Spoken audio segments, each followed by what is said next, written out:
Recapitulando aqui, pessoal, o que nós vamos pedir então? Rescisão do julgado. Com base no quê? Impedimento do magistrado diante do artigo 144, Código de Processo Civil, inciso 3. O que nós vamos pedir na sequência, pessoal? Acumulação dos pedidos. Para quê, pessoal? Ou seja, além do pedido de rescisão do julgado, pessoal, eu preciso que esse contrato, ou seja, que eu tenha uma análise do pedido formulado na inicial anteriormente. Eu preciso do que, então, pessoal? Eu preciso acumular junto com a rescisão um pedido para que o juiz considere a Joana como consumidora, além de considerar a Joana como consumidora, como destinatária final, lá nos termos do artigo 2º do Código de Defesa do Consumidor, que o juiz determine que seja cessada a cobrança em triplo, ou seja, o valor que excede aquilo que foi pactuado, que seja cessada essa cobrança, pessoal. Mas basta que seja cessada, eu preciso pedir para o magistrado que ele conceda o quê? A aplicação do artigo 42, parágrafo único do Código de Defesa do Consumidor, com a devolução em dobro do valor que foi indevidamente cobrado da Joana. Valor esse que deve ser acrescido de correção monetária e dos juros legais. Tudo isso eu vou me valer do Código de Defesa do Consumidor, com relação a esses pedidos cumulativos ao pedido de rescisão do julgado. Então, eu vou usar artigo 2º do CDC, porque eu estou falando de uma consumidora destinatária final, e artigo 42, parágrafo único, também no Código de Defesa do Consumidor.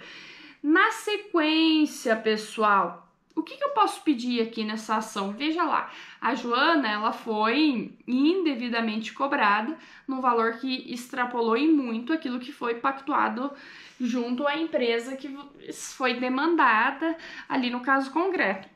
Então, é bem plausível, pessoal, que se peça danos morais em favor da Joana.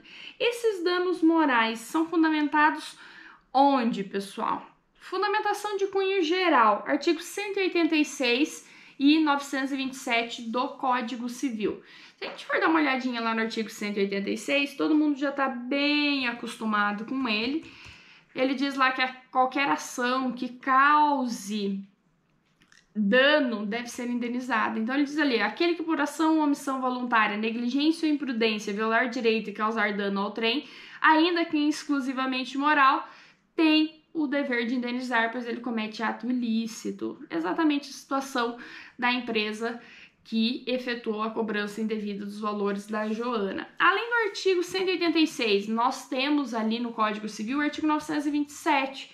O artigo 927, ele também trata sobre a questão de indenização daquele que causa ato ilícito em prejuízo de terceiro. Olha, aquele que por ato ilícito causar dano ao trem fica obrigado a repará-lo. E se a gente seguir um pouquinho mais adiante, ele diz lá no parágrafo único, haverá obrigação de reparar o dano independente de culpa nos casos especificados em lei, ou quando a atividade normalmente desenvolvida pelo autor do dano implicar por sua natureza risco para os direitos de outrem. Aquilo que importa para nós está no caput do artigo 927, que diz que o ato ilícito causando dano tem que ser indenizado. Aquele que causar deve indenizar a vítima. Repetição do texto do artigo 186 também do Código Civil.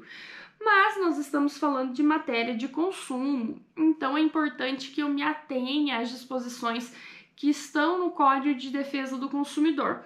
Então eu sugiro que vocês se remetam lá na parte geral do Código de Defesa do Consumidor, especificamente nos direitos básicos do consumidor, os quais são extraídos lá do artigo 6º.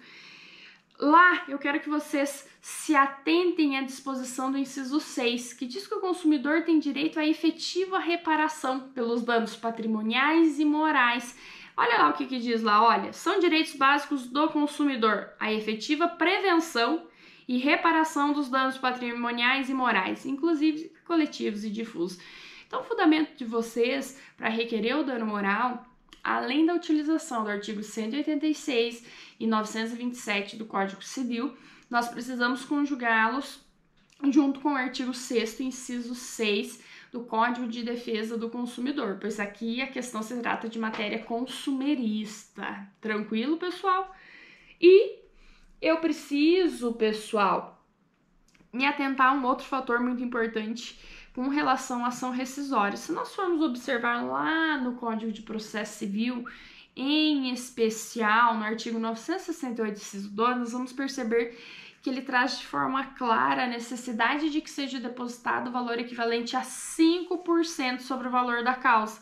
Isso é elementar para a propositura da sua ação de ação rescisória. Olha o que diz o artigo 968, que a petição inicial será elaborada com observância dos requisitos essenciais do artigo 319. Evidente, porque lá tem os requisitos da petição inicial.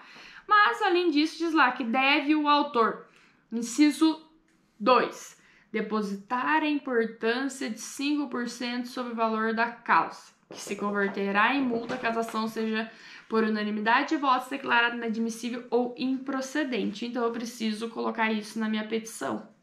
Tranquilo? Depositar essa importância de 5%. Outro elemento aí, pessoal, é que eu preciso, e isso é fruto da própria ação rescisória, efetuar o pedido de condenação ao final, condenação da parte ré, porque aqui, na verdade, eu estou me valendo do artigo 968, inciso 1, no qual eu estou cumulando ao pedido de rescisão, o pedido, na verdade, de não julgamento do caso. Eu apresentei as questões que devem ser reapreciadas, os pedidos que estavam lá na inicial da obrigação de não fazer e a questão do dano moral, inclusive. Então, aqui, pessoal, o que eu preciso, pessoal? Requerer a condenação da parte ré. Além disso, efetuar requerimento a respeito do ônus da sucumbência, que deve ser arcado pela parte ré. Para fechar, pessoal, eu devo apontar o valor da causa. Indicação do valor da causa, local, data, assinatura, nome do advogado, inscrição na OAB. Lembrando que essas informações são todas fictícias, eu não preciso inserir dados como nome do advogado e assinatura ou número da OAB, porque as peças elas não podem ser identificadas se tratando do exame da ordem. Mas nesse caso específico que nós estamos falando hoje, da ação rescisória, é indispensável que vocês se atentem à data correta para a propositura, ou seja, o prazo limite. Qual é o prazo limite? 19 de fevereiro de 2021. Por quê, professora? Ora, porque a ação rescisória ela deve ser proposta no prazo de 2 anos. Então, se eu devo propor ação rescisória no prazo de 2 anos da data do julgado, essa ação ela vai ter que ser proposta no dia 19 de fevereiro de 2021, no máximo. Então, eu preciso demonstrar que essa ação ela está de acordo com o prazo previsto na legislação. Para quem tiver dúvida a esse respeito, pode seguir lá no Código de Processo Civil, que ele vai indicar para nós, no artigo 975, que o direito à rescisão se extingue em 2 anos, contados do trânsito em julgado da última decisão proferida no processo. Aqui, pessoal, nós concluímos a análise desse caso concreto apresentado no exame da ordem, tratando da aplicação ali da ação rescisória. Dispositivos indispensáveis para redigir essa petição inicial. Artigo 319 do Código de Processo Civil, artigo 975, que a gente acabou de ver aqui, além do artigo 975, do artigo 319, vocês devem ler o artigo 975,